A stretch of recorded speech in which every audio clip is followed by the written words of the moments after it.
Bonjour à tous, chers auditeurs de Dire au Monde, et merci de participer à cette semaine intitulée Une semaine avec Dieu. Cette semaine avec Dieu, c'est un moment où nous allons partager la parole de Dieu et décortiquer chaque verset pour recevoir l'application spirituelle. Comment mettre ces choses en pratique? Comment m'améliorer dans ma relation avec Dieu? Et durant cette semaine, nous verrons diverses méthodes à mettre en place pour pouvoir rester connecté à Dieu. Et donc, le verset du jour se trouve dans Ézéchiel chapitre 20 et le verset 12 qui nous dit je leur donnerai aussi mes sabbats comme un signe entre moi et eux pour qu'ils connaissent que je suis l'Éternel qui les sanctifie. Amen. Et donc, dans ce verset-là, nous devons comprendre quelque chose de très spécial. Premièrement, l'Éternel a un signe distinctif pour son peuple. Le passage nous dit, je leur ai donné mes sabbats comme un signe entre moi et eux. Et ce signe a quelque chose de très spécial. Le texte nous dit pour qu'ils connaissent que je suis l'Éternel qui les sanctifie. Et lorsque je lis ce verset, je comprends que de moi-même, je ne peux pas me sanctifier. De moi-même, je ne peux pas faire la volonté de Dieu. La parole nous dit dans 1 Thessaloniciens, le chapitre 4 et le verset 3, ce que Dieu veut, c'est votre sanctification. C'est que vous vous absteniez de l'impudicité. Chers amis auditeurs, ce que Dieu veut, c'est notre sanctification. Et alors que le verset nous dit, pour qu'ils connaissent que je suis l'Éternel qui les sanctifie, il y a quelque chose que nous devons comprendre. C'est-à-dire que, je l'ai mentionné tout à l'heure, nous ne pouvons pas nous sanctifier de nous-mêmes. Et en lisant ce verset, cela me ramène au péché d'Adam et Ève. Ça me rappelle lorsque Ève a été séduite. Cette histoire se trouve dans Genèse chapitre 3. Et nous commençons à lire au verset 1. Il y a quelque chose que je désire partager avec vous aujourd'hui. Le texte nous dit, le serpent était le plus rusé de tous les animaux des champs que l'Éternel Dieu avait fait. Il dit à la femme, en parlant du serpent, Dieu a-t-il réellement dit, vous ne mangerez pas de tous les arbres du jardin? Chers amis, cette manière de formuler la phrase sème le doute. Effectivement, Dieu a dit qu'ils ne peuvent pas manger de tous les arbres du jardin. Mais la manière de formuler cette question sème le doute dans l'esprit d'Ève. Verset 2, la femme répondit au serpent, nous mangeons du fruit des arbres du jardin.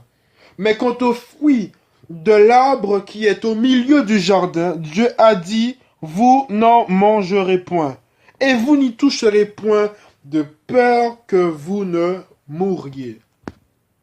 Verset 4, alors le serpent dit à la femme, vous ne mourrez point. Chers amis, c'est le premier mensonge.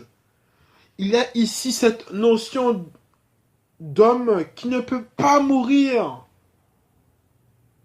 Le serpent veut faire passer Dieu pour un menteur. Il veut que nous doutions de la parole de Dieu.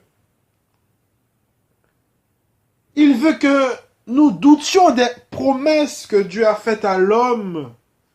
Le verset continue en disant au verset 5, mais Dieu sait que le jour où vous en mangerez, vos yeux s'ouvriront et que vous serez comme des dieux, connaissant le bien et le mal. Ici, je veux insister sur le fait que le serpent dit à la femme, vous serez comme des dieux, connaissant le bien et le mal. Et je te pose la question, toi auditeur qui m'écoute, qu'est-ce que ça veut dire? Vous serez comme des dieux. Est-ce qu'il y a d'autres dieux à part Jéhovah? La réponse est non, mais lorsque le serpent dit à la femme, vous serez comme des dieux, ça veut dire dans un sens que tu n'as pas besoin que quelqu'un te dise quoi faire. Tu n'as pas besoin de Dieu pour être saint. Tu peux être saint de toi-même. Tu n'as pas besoin de Dieu pour avoir la vie éternelle. La vie éternelle, tu l'as déjà de base. Puisque le serpent dit, vous ne mourrez point. Il veut que l'homme se détache de Dieu. Il veut que l'homme coupe la connexion avec Dieu. Et dans cette semaine intitulée Une semaine avec Dieu, nous voulons rétablir ce qui a été brisé. Cette connexion qui a été brisée, nous voulons la rétablir avec Jésus-Christ, notre Dieu et notre Sauveur. Vous serez comme des dieux connaissant le bien et le mal. Tu n'as pas besoin de qui que ce soit pour te dicter comment vivre ta vie. Frères et sœurs, il nous faut dépendre de Dieu tout le temps. Et nous allons voir un concept qui se trouve dans Exode chapitre 16, le verset 16. Ce concept a été mis en place par Dieu lui-même pour que son peuple passe du temps de qualité avec lui, pour que son peuple rétablisse cette connexion qui a été perdue à cause du péché. Et nous lisons dans Exode chapitre 16 et nous commençons à partir du verset 16. Voici ce que l'Éternel a ordonné. Que chacun de vous en ramasse, c'est-à-dire en parlant de la manne, en ramasse ce qu'il faut pour sa nourriture physique. Un homère par tête, suivant le nombre de vos personnes. Chacun en prendra pour ceux qui sont dans sa tente. Les Israélites firent ainsi, et ils en ramassèrent les uns plus, les autres moins. On mesurait ensuite avec l'homère. Celui qui avait ramassé plus n'avait rien de trop, et celui qui avait ramassé moins n'en manquait pas. Chacun ramassait ce qu'il fallait pour sa nourriture. Et vous vous dites sûrement, mais en quoi cela me concerne? Le texte nous parle de la manne, mais où est le rapport entre la manne et la relation avec Dieu? Voici l'application spirituelle. Reprenons le verset 16. Voici ce que l'Éternel a ordonné, que chacun de vous en ramasse ce qu'il faut pour sa nourriture. Ici, on peut l'appliquer à la nourriture spirituelle. Un homère par tête, suivant le nombre de vos personnes. Que chacun en prendra pour ceux qui sont dans sa tente. C'est-à-dire que lorsqu'on récupère la nourriture spirituelle, c'est toujours pour partager avec d'autres personnes. Verset 17. Les Israélites firent ainsi, et ils ramassèrent les uns plus, les autres moins. On mesurait ensuite avec l'homère, celui qui avait ramassé plus n'avait rien de trop, et celui qui avait ramassé moins n'en manquait pas. C'est-à-dire que l'application spirituelle ici, c'est que une personne va méditer pendant 30 minutes, une autre personne va méditer pendant 3 heures. Mais d'après le texte qui nous dit que ils ont ramassé les uns plus, les autres moins, celui qui avait ramassé plus n'avait rien de trop, et celui qui avait ramassé moins n'en manquait pas, veut dire que celui qui a médité 3 heures de temps n'a pas plus médité que celui qui a médité 30 minutes. C'est-à-dire que la relation que nous avons avec Dieu, elle est intime et elle est personnelle. Ce qui me permet de tenir une journée, c'est-à-dire méditer 2 heures par exemple, est peut-être différent pour quelqu'un d'autre qui a besoin d'uniquement 20 minutes pour tenir la journée. Mais d'après le verset, personne n'a médité plus, personne n'a médité point. Parce que chaque personne, de manière individuelle, a reçu ce qu'il avait besoin pour tenir la journée.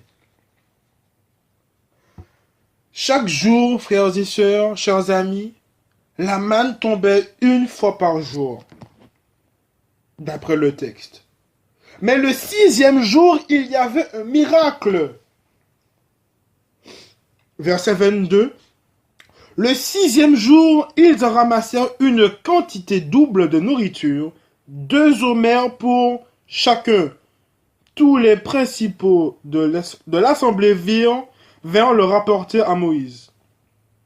Et Moïse leur dit, au verset 23, c'est ce que l'Éternel a ordonné. Demain est le jour du repos, le sabbat consacré à l'Éternel.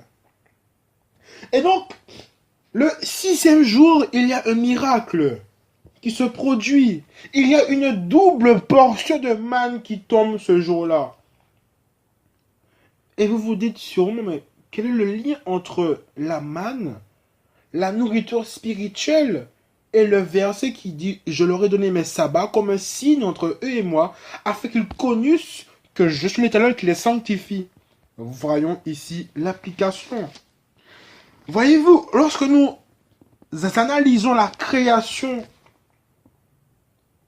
dans Genèse chapitre 1, tous les jours que Dieu achevait son œuvre, il disait c'était bon, c'était bon, c'était bon. Regardez le verset 4. C'était bon. Verset 10. Cela était bon. Verset 12. Cela était bon. Verset 4. Cela était bon. Verset 21. Dieu vit que cela était bon. Verset 25. Dieu vit que cela était bon. Mais le 6e jour, il y a un miracle. Il y a quelque chose de différent. Au verset 31, cela était très bon. Et donc les 5 premiers jours, cela était bon. Mais le 6e jour, la parole nous dit, cela était très bon. Puis l'Éternel se repose le 7e jour. Genèse chapitre 2, le verset 2, qui nous dit, Dieu acheva au 7e jour son œuvre qu'il avait faite. Et il se reposa au 7e jour de toute son œuvre qu'il avait faite. Dieu a fait 2 choses le jour du sabbat. Il a, premièrement, béni le 7e jour et il le sanctifia. Ce jour est un jour béni. Ce jour est un jour qui est sanctifié. Et vous vous dites peut-être, mais où est le rapport entre je suis l'Éternel qui les sanctifie, la création et la manne? L'application spirituelle est que lorsque nous mangeons de cette manne spirituelle tous les jours, et que le jour 6, le 6e jour, le vendredi, Dieu nous accorde une double portion de cette manne spirituelle. Alors, nous rentrons dans le repos le 7e jour. Je reprends. Pendant 5 jours, nous récupérons la manne du jour. Le 6e jour, Dieu nous accorde une double portion. Puis, nous rentrons dans le repos.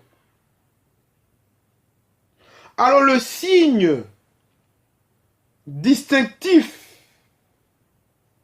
représenté par le sabbat,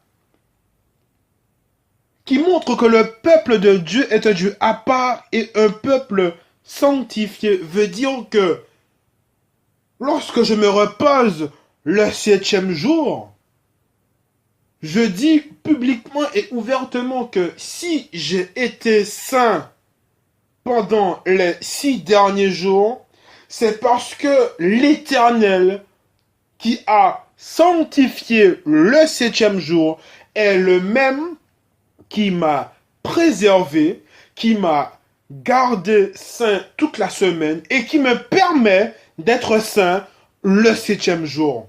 La source de la sanctification, la source de toute chose bonne, la personne qui m'a permis d'être saint les 6 derniers jours est celui qui a sanctifié le 7e jour. Et lorsque je me repose le 7e jour, je reconnais que sans Dieu, je ne peux rien faire. Le diable a dit, vous serez comme des dieux. Mais moi, je dis que c'est l'Éternel qui m'a sanctifié. C'est l'Éternel qui m'a maintenu debout. C'est l'Éternel qui m'a donné la victoire sur la colère. C'est l'Éternel qui m'a donné la victoire sur la médisance. C'est l'Éternel qui m'a donné la victoire sur tous mes défauts durant la semaine. C'est l'Éternel qui m'a donné la victoire sur le mal. C'est grâce à Dieu que j'ai pu faire le bien. Parce que en moi, rien n'est bon. Je suis reconnaissant de ce que Dieu a fait pour moi. Et par amour pour mon Sauveur, j'honore ce jour. Ce jour béni. Ce jour sanctifié. Comment maintenir la connexion avec celui qui me sanctifie? Hier, j'ai parlé de mettre en place des heures de prière. Pour ma part, je prie tous les 3 heures. 9h, midi, 15h, 18h, 21h. Parce que la prière, c'est seulement par la prière que je suis connecté à mon Rédempteur. C'est seulement par la prière que je reçois la force nécessaire pour continuer ma journée. C'est seulement par la prière que je peux rester dans une communion étroite avec mon Sauveur. Et donc, lorsque je prie, je réclame à Dieu ses promesses. L'homme ne tient pas ses promesses parfois, mais Dieu est toujours fidèle.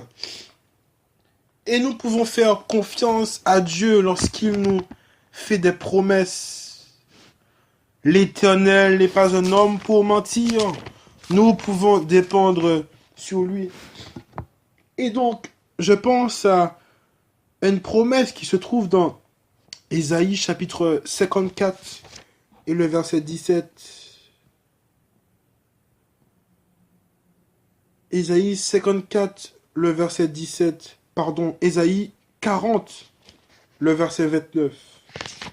Ésaïe 40, le verset 29, qui nous dit « Il donne de la force à celui qui est fatigué, et il augmente la vigueur de celui qui tombe en défaillance. » Cher auditeur de Dire au Monde, as-tu une défaillance? Y a-t-il quelque chose qui t'affaiblit physiquement et spirituellement. Alors que tu mets en place tes heures de prière, réclame cette promesse qui se trouve dans Ésaïe 40, le verset 29 qui dit « Il donne de la force à celui qui est fatigué. » Es-tu fatigué de décevoir ton Dieu? Es-tu fatigué d'avoir des échecs dans ta vie? Es-tu fatigué d'être malmené par l'ennemi? Aujourd'hui, l'Éternel donne de la force à celui qui est fatigué. À la place de celui, mets ton nom. Mets ton nom à la place de celui, il donne de la force.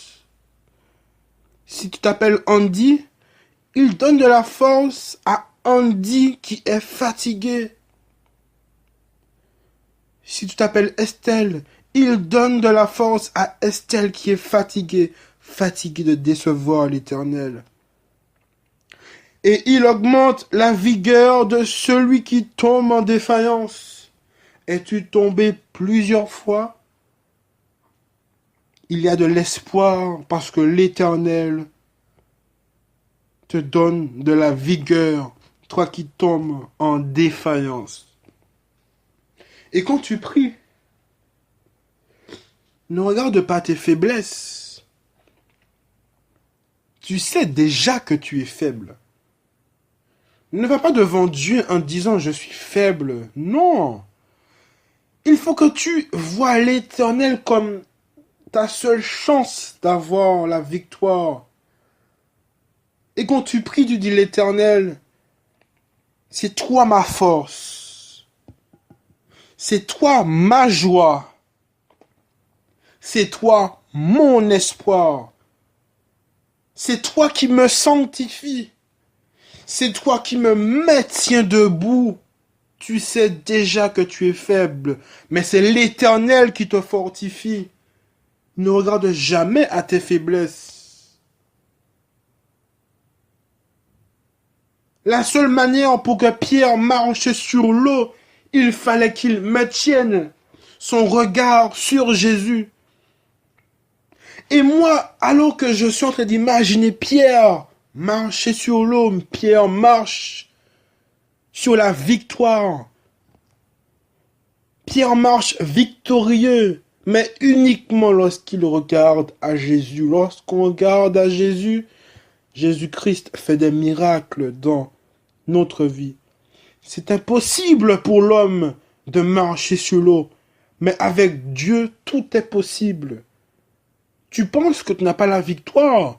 Regarde à Jésus de la même manière que Pierre a regardé à Jésus et Jésus lui a donné le pouvoir de marcher sur l'eau. Est-ce que Pierre avait le pouvoir de lui-même de marcher sur l'eau? La réponse est non. Pierre avait le pouvoir de marcher sur l'eau parce qu'il a regardé à Jésus qui lui a donné la force et la puissance et le pouvoir de marcher sur l'eau. Est-ce que tu peux avoir la victoire sur le péché? Non, mais si tu regardes à Jésus, c'est Jésus qui te donnera la force et le pouvoir d'avoir la victoire sur le péché. Réclame cette promesse dans Ésaïe 40 et le verset 29. Il augmente la vigueur de celui qui tombe en défaillance. Et si l'Éternel augmente la force de celui qui tombe en défaillance, il ne va plus jamais tomber. Fais cette prière avec moi aujourd'hui, toi, auditeur de Diromone qui m'écoute, Père éternel. Nous reconnaissons que tu es notre Dieu, notre Père, notre Sauveur. Nous t'avons déçu pendant plusieurs années, Seigneur Dieu. Aujourd'hui, nous voulons faire ta volonté. Aujourd'hui, nous voulons te suivre. Nous voulons t'obéir, Seigneur. Donne-nous la force de marcher sur le chemin de la sanctification. Et si nous tombons, Seigneur, tu nous relèves. Et non seulement tu nous relèves, mais tu nous fortifie. Nos yeux sont fixés sur toi, Seigneur Jésus. Nos yeux sont fixés sur toi. Je te prie pour chaque auditeur qui écoute aujourd'hui, que ta paix demeure en eux, Seigneur. Tu connais leur lutte, leurs souffrances, leurs problèmes. La solution, c'est toi, Père éternel. Nous te remettons nos vies entre tes mains. Nous voulons faire ta volonté, Seigneur Dieu. Nous voulons t'obéir, nous voulons t'aimer. Nous voulons te suivre. Je te remets toutes choses entre tes mains, Seigneur. Je t'ai prié au nom de Jésus. Amen.